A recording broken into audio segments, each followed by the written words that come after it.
Every church has its story to tell, and so do the people that use them. As we look around the churches, we'll discover some of these stories and fearlessly raise the subject of dollies and clunch.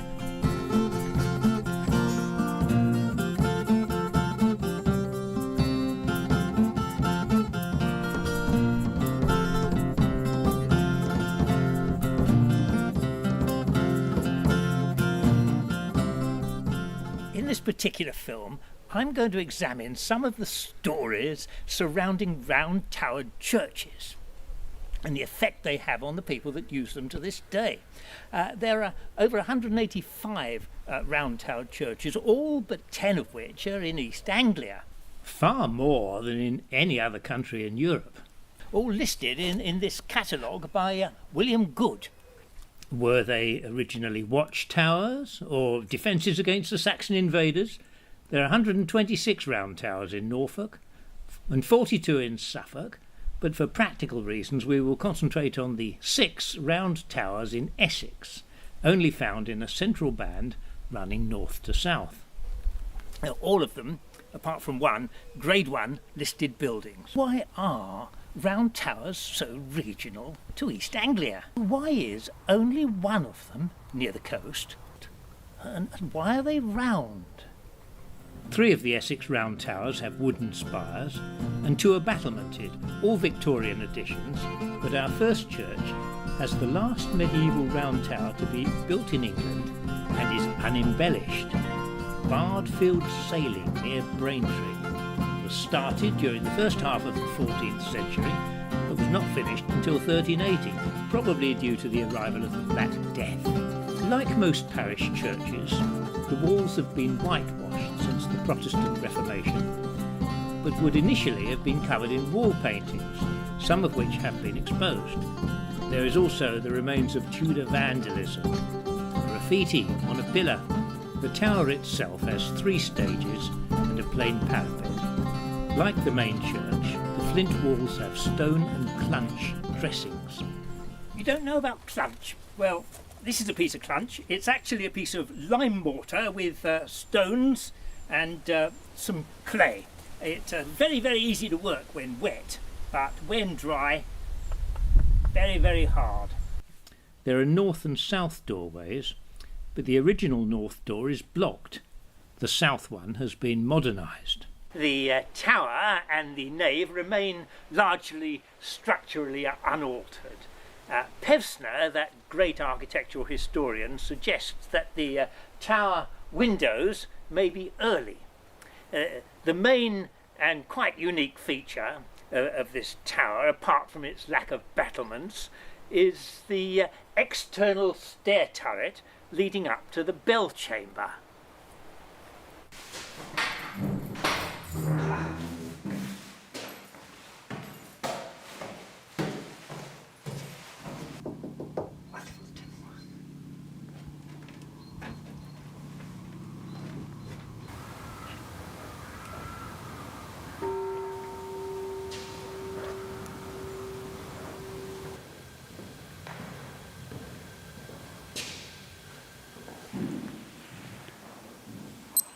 The interesting 14th century screen, moved to the church in the Victorian era, was probably used as a reredos behind the altar.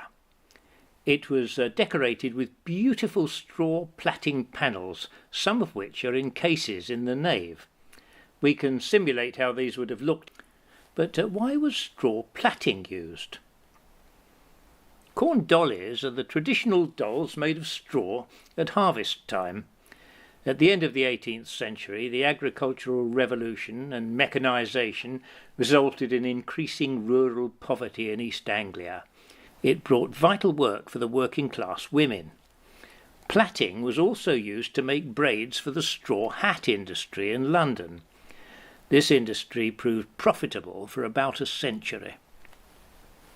The chancel is very, very short. It would originally have been several yards longer, ending in an apse. The St Margaret's shrine would have been against the east wall. The building was further damaged during the war when a bomb fell and sadly now ends with a plain concrete wall.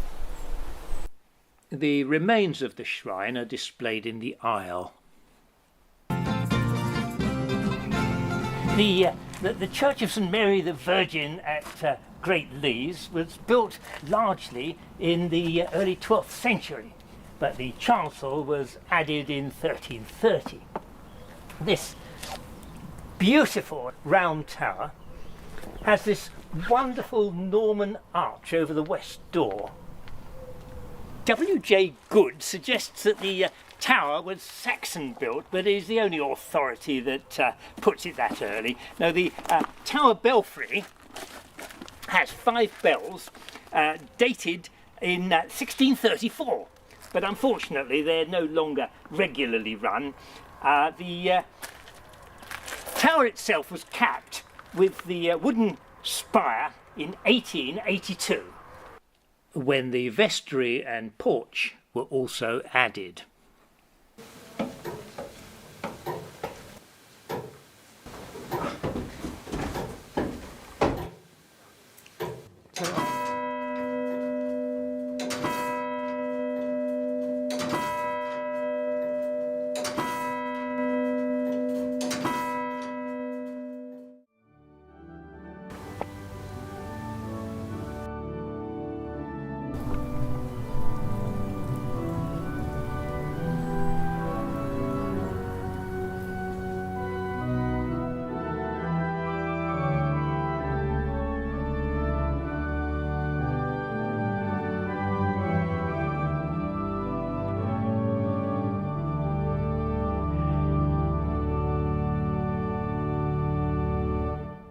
Hello, you're Alan Myers, I understand. You're the church organist here. So, what is your main job, Alan?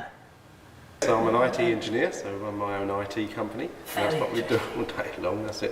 And this is something I do at weekends. Have you played for other round tower churches? Principally I play here, but other churches in the area, or sometimes even out of the area, I will go and play.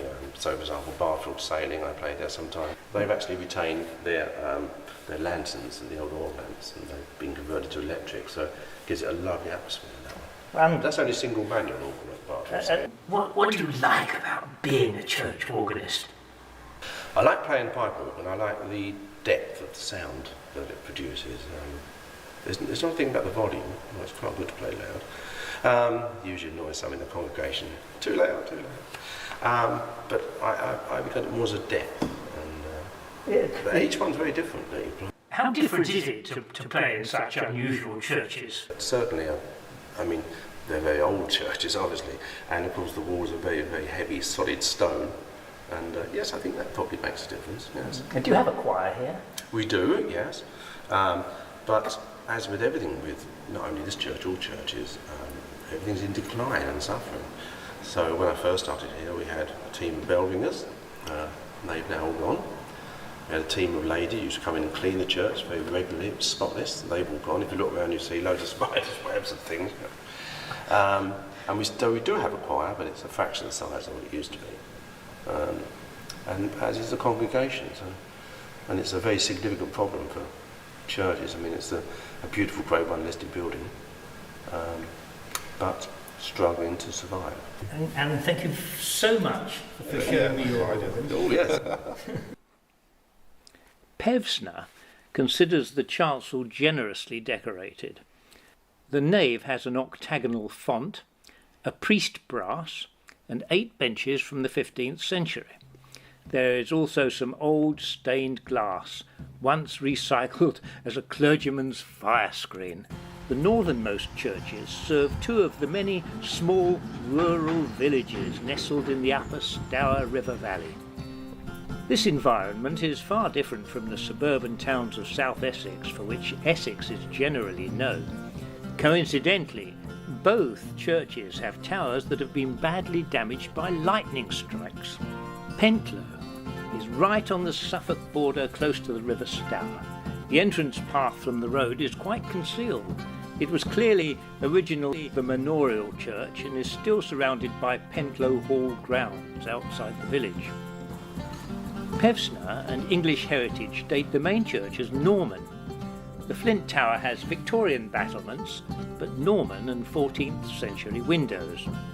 This is the only church with a round apsidal east end to the chancel. Apses were not added to parish churches often after the Reformation due to the repositioning of the altar.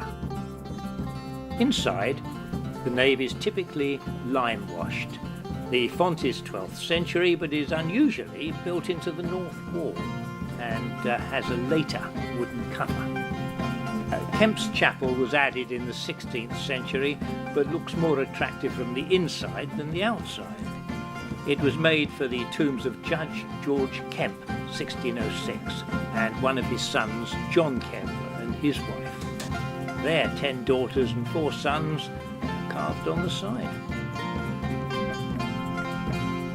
In the tower, the west end of the nave has a 12th century style door arch with carved capitals and unusually topped with a muzzled bear.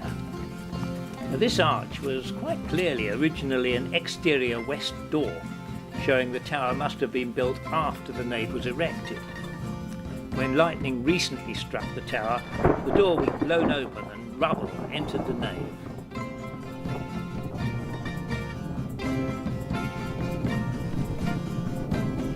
Our other Stour Valley church, at La Marche, was built around 1140.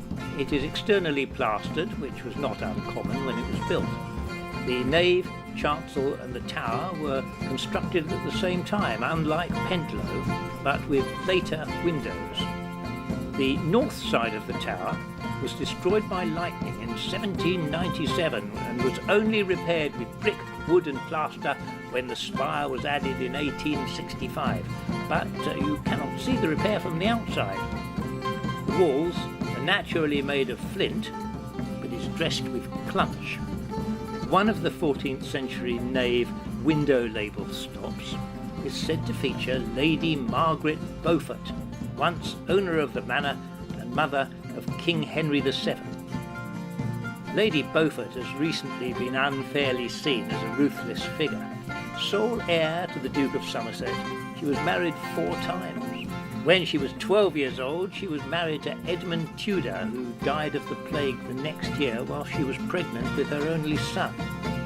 She died 2 months after her son, King Henry, in 1509. She is buried in a black marble tomb in Westminster Abbey, and was a benefactor to both Cambridge and Oxford universities, as well as schools and churches such as La Marche. The lovely 15th century wooden rood screen was installed at the time of Lady Beaufort. Under Lady Beaufort's image, we meet another Margaret, the Reverend Margaret King, who lives in a village near Pentlow and is team rector for the area, supporting their congregations and looking after their medieval churches, including both Pentlow and La Marche. How many parishes? 14 parishes. 14 parishes? 15 churches. How on earth do you manage to control 15 parishes? Well, it's not about control, but I have great faith in church wardens and the people in each village who are the eyes and the ears, so they know when to have to bring me in and when not to. I really do rely on a lot of the parishioners helping. It's teamwork. And you live in the area near Pentlow, I understand? I live in Great Henny, not very far from La Marche. How many parishioners do you look after in total? As a whole, it's about 3,500. But you're over 100 square miles, so each village is roughly about 160 people. You provide pastoral support for so many congregations and look after so many historical buildings. How does that affect your work? It does make life difficult, but having said that, I did work in museums, so I do understand old buildings and I love old buildings. The problem is that it costs so much and we are tiny populations, and every one of these churches has a grade 2 least listing. So it's making sure that we use the right materials to make these buildings survive. Margaret, you're the team rector. How many people have you to assist you? There should be two for this team, a team rector and a team vicar, and we're -1 at the moment. We also at the moment have a curate, but she's coming towards the end of her curacy, and we do have 3 readers, although again 2 of them are quite elderly. But the church wardens do quite a lot of the pastoral care as well. They're the ones in the village that someone would go to in the first instance. So I do rely on them telling me when it's important to visit someone in hospital, because obviously I can't know what's happening in every village. Now the church at Pentlow and the church here in La Marche are both have in common the round tower, but they're very, very different churches, aren't they? Yes, I love these old churches because people for thousands, well over 1,000 years in many cases, have been praying and singing in these churches, and it kind of oozes out of the walls. It makes them holy places, what you do inside the church, and thankfully a lot of them are open to the public all the time. Yes, now I've noticed that Pentlow was actually locked, but La Marche is open all the time. Do you have a problem at all with vandalism? Or We have had in various of the churches from time to time, but our insurers tell us it's better for the church to be open, because if you have it locked, they think there's something in there. Pentlow's difficult because it's out of the village, whereas La Marche, you can see it's on a reasonably open space and road. People can see what's happening. Pentlow is a bit tucked away, but it's my dearest wish that all the churches would be open, because that's what they're there for. They're there for everybody to be houses of prayer. Both churches we went to this morning, the organs were being maintained, and this must be quite a problem in how the churches are going to be looked after maybe in the future, because I imagine and resources are tight. So how do you see these churches surviving? Well, I see them surviving because even if people don't come to the church, they generally want the building to be there in their village. They see it as an asset. So we have gift days in some villages, primarily really just to keep the church building intact. And as I said, we have the Friends, but also we have work parties. Some churches have work parties and they'll come and dig out the drainage round the bottom of the church. Lots and lots of work goes on looking for grants. Do English Heritage help at all? They do help. It's a lot of work filling up their form, and obviously they have other buildings that they also need to look after. So we don't always get a grant from English Heritage, and I do feel these buildings we're trying to look after the heritage of the nation here. And I do feel strongly that the state should be helping us more than they do. A lot depends on who moves into the village, how much money you can take in locally. Because quite honestly, if people are, say, Roman Catholics who move in, why should they look after this church? If you have atheists moving into the village, they're going to have a different view about the church. Having said that, the building itself is a historic thing and some people are willing to support it. But yes, I genuinely feel that we spend so much time trying to look after the building when in actual fact our real role is to help people in their spirituality. Well, Margaret King, I do admire what you're doing so very much. Thank you so much for talking to us. Thank you. Our last 2 churches are in more populated areas, and they were most obviously altered by Victorian restoration. In the far south of Essex, in Thurrock, there is a solitary medieval round tower church overlooking the Thames estuary. This could have been useful as a watchtower due to its strategic position. If you were allowed to climb the tower, you could see the City of London and the North Sea from here. The church, unlike the others, is set within a large population of families relocated from the East End of London in 2 waves after World War II and in the late 1960s. This community is more urban. A large mental asylum and a Ford Motors factory were the major local employers, but both are now closed. Church attendance is not larger than the other churches. The original Flint church is Norman, and the tower is probably slightly later, but both were much altered in 1866. There is, however, much of interest to be seen here. The tower originally had a cap, like Bardfield Sailing, but was extended with battlements in the Victorian rebuilding. There are 2 external stair turrets. The medieval one originally was to reach a rood screen, now lost, not the tower bells. This original Norman doorway is still an impressive example, despite a lot of pollution damage. Inside the church, there are good perpendicular arches with octagonal pillars in the north aisle, and in the chancel, 2 brasses, one of a 13th century knight, now headless, and a large alabaster wall monument to a major church benefactor, Sir Richard Saltonstall, dated 1601, which is relatively undamaged.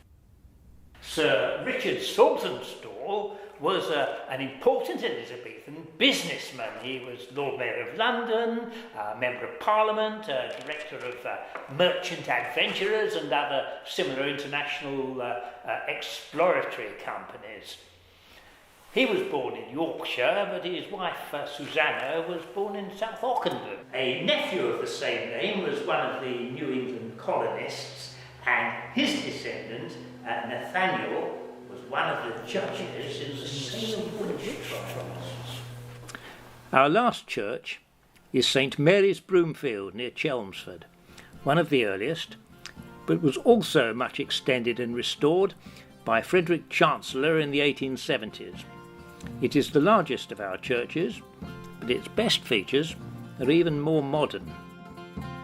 The main church was built in the late 11th century, and the tower was added a little bit after that, round about 1130 or thereabouts. The chancel was added on 300 years later in 1430.